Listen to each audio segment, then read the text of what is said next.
Aujourd'hui, on va voir des news de gauche en vrac et on va commencer par Thomas Porte, donc un député LFI, qui condamne quelque chose d'absolument intolérable et tout bonnement ubuesque, comme dirait Manon Aubry. Plus de 15 morts, 15, sous les balles de la police, suite à la loi de 2017 qui rend plus flexibles les conditions posées pour ouvrir le feu sur un automobiliste en cas de refus d'obtempérer. Et vous vous rendez compte? 15 morts en 7 ans. Mais c'est insoutenable. Ça fait 2 morts par an. Comment on peut continuer dans ces conditions quand même, les copains? Si on compare à d'autres pays comme l'Allemagne, il n'y a eu quasiment aucun mort. Alors je comprends pas. Donc c'est quoi quasiment aucun par rapport à 15? Parce que pour moi, 15 morts en 6 ans, c'est déjà quasiment aucun mort. Donc je comprends pas la remarque de Thomas Porte en fait. Combien faudra-t-il de morts pour que vous acceptiez la réalité? L'IGPN doit être remplacé par un organe total et indépendant. Mais vous vous rendez compte, c'est-à-dire qu'en France, il y a des dizaines de morts par semaine qui sont plantés. Et t'as Thomas Porte qui te fait un tweet parce qu'il est outré parce qu'il y a 2 morts par an. Des racailles. Peut-être des refus de tempérer. Mais c'est scandaleux, hein, mais vraiment. Là, c'est la France Insoumise. Donc écoutez bien, il y a un élu qui parle à l'Assemblée nationale et ils s'en foutent. Voilà, ils font pas leur travail. Et pendant qu'il y a un élu qui parle, ils font un concours d'abonnés. C'est-à-dire que Sébastien Delouis dit: moi j'ai 40 000 abonnés sur Instagram. Il y a l'autre, je sais plus qui c'est, Mathilde Panot, qui dit: oui, moi j'ai 200 000 abonnés. Après, il y en a une autre qui arrive qui dit: ouais, moi j'ai 100 000 abonnés. Voilà, pendant qu'il y a un élu qui parle à l'Assemblée nationale.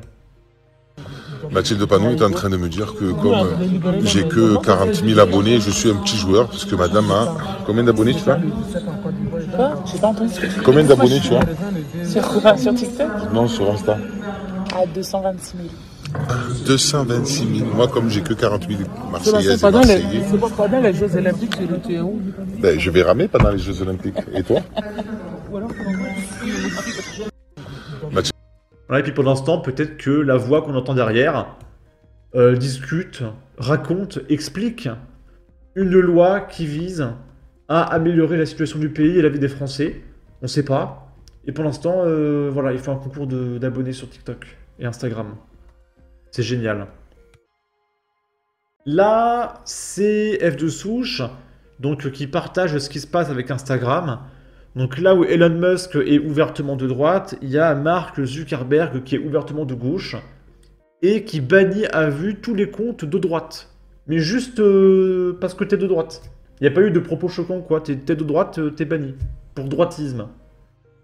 Et du coup, on avait vu dans une vidéo que Alice Cordier avait été bannie d'Instagram, qu'il y avait... Enfin voilà, il y a plein de groupes. Et récemment, c'est le compte Asla qui a été banni d'Instagram. Donc je sais pas c'est quoi, Asla, c'est une association, j'ai cru comprendre. Association de soutien aux lanceurs d'alerte, aider financièrement et juridiquement les lanceurs d'alerte face à la répression ou à la censure. Ok. Donc si je comprends bien, c'est une association qui vient en aide aux gens de droite. Genre tout ce qui est Jean Messia, etc. Qui est un lanceur d'alerte. Et du coup, ils sont fait bannir pour droitisme, donc sans motif. Et Asla dénonce une entrave grave à la liberté d'expression pour notre association qui vient en aide juridiquement et financièrement aux lanceurs d'alerte. Après les censures d'Alice Cordier et d'Occidentis, c'est au tour d'Asla d'être censuré sur Instagram, de manière totalement arbitraire. Partagez cette information pour alerter sur la situation et abonnez-vous à notre compte pour suivre nos actions.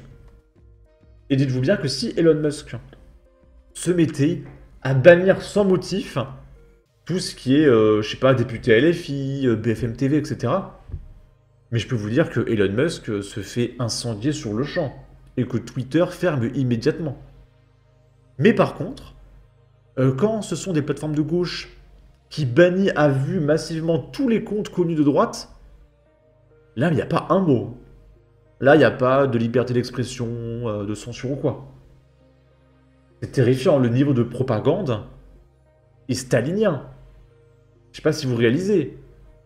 C'est du délire total. Et préparez-vous hein, sur YouTube. Je vous avoue que j'ai la pression. Hein. Imaginez un jour que tout ce qui est de droite, hop, c'est interdit. T'es de droite, hop, banni. J'ai plus de revenus. Hein. Et ici, Cro-Blanc a répondu.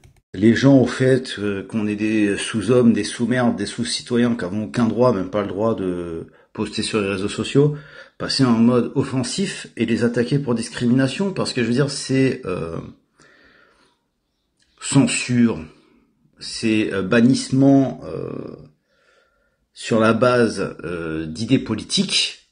On peut démontrer que c'est un système de discrimination sur la base d'idées politiques, et c'est illégal en fait. Donc à cela, je crois que vous êtes un comité qui vient en aide, vous devez avoir des avocats, au pire contactez Adrien Abosi qui est spécialiste de la question. Mais je veux dire, au bout d'un moment, quand il y a 1 plus 1 plus 1 plus 1, tu peux constater qu'il y a peut-être une systémicité dans l'intention.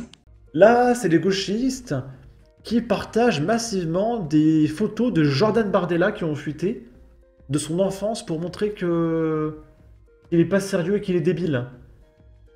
Parce qu'en fait, la gauche trouve ça absolument délirant qu'un jeune, je sais pas, de 14 ans, joue aux jeux vidéo, sorte avec les copains, s'amuse, fasse des bonhommes de neige, etc.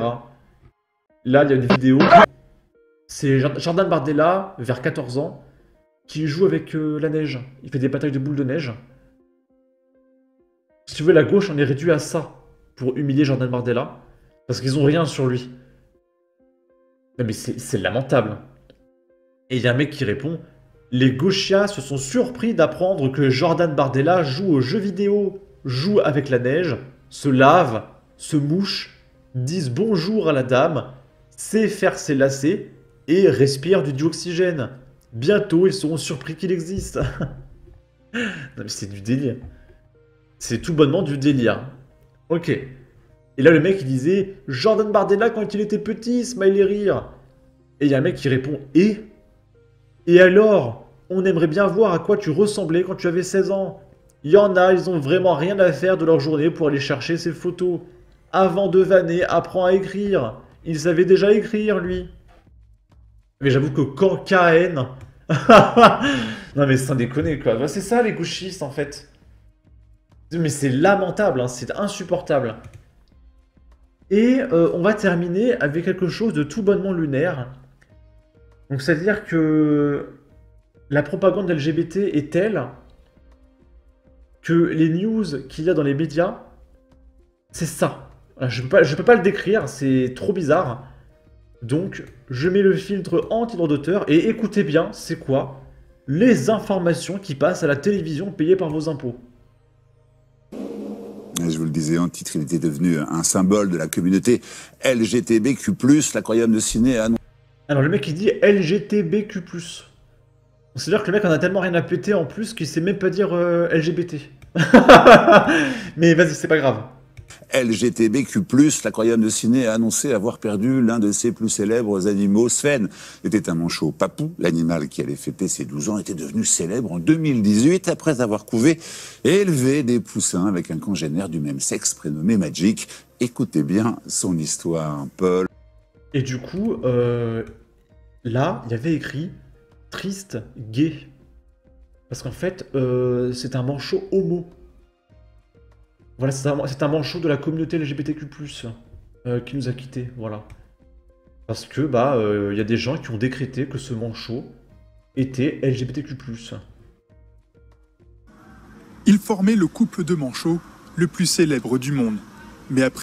Et donc là, il y a écrit Sven, l'un des 2 manchots gays de l'aquarium de Sydney. Après 6 années de vie commune, Sven, 11 ans, et Magic, 8 ans, Alors c'est marrant parce qu'ils disent oui, après 12 années de vie commune. Mais ils sont dans une cage, ils n'ont pas le choix de faire vie commune. Donc je comprends pas le délire. manchots mâles ont été séparés par la mort ce jeudi. L'aquarium de Sydney a annoncé avoir mis fin aux souffrances de Sven, dont l'état de santé s'était détérioré ces derniers jours. Un décès qui a suscité une vague de réactions en ligne et sur le site internet de l'aquarium, où une page spéciale a été créée pour lui rendre hommage. Mon cœur s'est arrêté quand j'ai appris la nouvelle. Merci d'avoir montré au monde que l'amour se décline naturellement, sous de multiples formes. Vous n'étiez qu'un manchot, mais pour nous tous, votre amour était si courageux et si beau. On parle juste de pingouins, hein, d'accord? 2018, l'histoire d'amour de Sven et Magic fait le tour du monde. Les deux mâles se construisent un nid pour accueillir des œufs pondus par des femelles. Ensemble, ils adoptent, couvent et élèvent deux poussins, Lara et Clancy, nés en 2018 et 2020. Une première en Australie pour un couple gay. Et donc c'est un couple gay. Donc voilà. Parce qu'il y a un animal qui a élevé un bébé. Waouh! C'est tellement du jamais vu dans le monde animalier. Devenus de véritables icônes de la communauté LGBT, ils ont inspiré la création d'un char pour le Mardi Gras de Sydney en 2021. Ont été un couple. Mais qu'est-ce que je suis en train d'écouter? Non mais c'est délirant.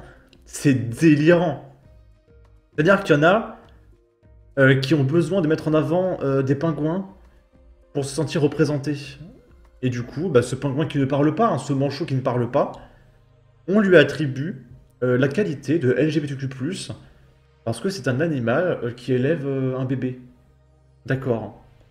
Plus au programme d'éducation de la Nouvelle-Galles du Sud et sont même apparus brièvement dans la série Netflix Atypical, où la relation indéfectible des manchots est une source d'inspiration pour un jeune homme autiste en quête d'amour. Selon l'équipe de l'aquarium, Magic, le cœur brisé, a commencé à chanter quand il a compris que son compagnon ne reviendrait pas. Pour lui, ce sera la première saison de reproduction sans son partenaire de toujours. Oui, bah c'est son copain, quoi. Enfin, un couple. N'importe quoi. Hein. Non, mais sans déconner, mais... C'est ça que vous voulez pour l'avenir de tous les pays du monde, en fait? Ce genre de news? Mais c'est terrifiant, hein. Bon. En tout cas, n'hésitez pas à donner votre avis, votre opinion, à partager, liker, commenter. Ça aidera au référencement de la vidéo sur YouTube. Abonnez-vous, suivez-moi sur Twitter. Prenez soin de vous. Salut!